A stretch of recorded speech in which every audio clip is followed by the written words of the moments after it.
If you're looking to conduct qualitative research, don't make this mistake. We need to be careful of social proofing or groupthink in qualitative research. This is why it is important that you have a trained moderator conducting your focus groups. Social proof or groupthink can happen when an individual looks to others' opinion to help form their opinion. And so it can go both ways. Focus groups are really great when you want to understand consensus, when you want people to hear each other's ideas out and ask questions and probe. And there's some really amazing research techniques that you can do in focus groups.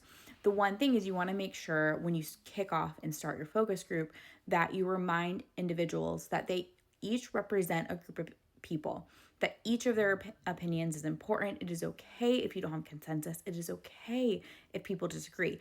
You also, as a moderator, need to be very clear at watching group dynamics, making sure to maybe silence or quiet an individual that's speaking a lot of the time, and make sure individuals that are quieter feel that they are in an environment where they can talk.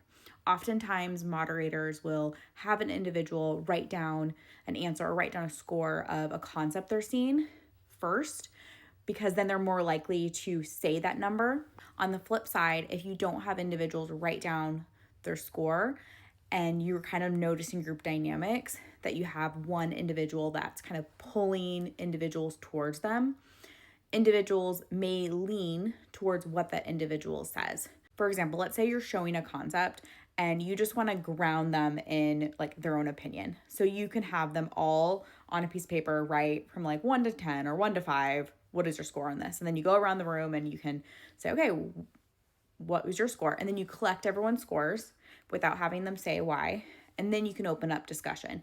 They're then kind of grounded in that number. Another technique that moderators will use is they will maybe start to call or help to facilitate the conversation more directional instead of letting it be more of a fluid conversation if there is an individual that it just has more of a strong personality. I personally love focus groups. However, you just got to be very careful on making sure you have a trained moderator that is going to lead the discussion in the right way that will reduce bias and give you the best results possible.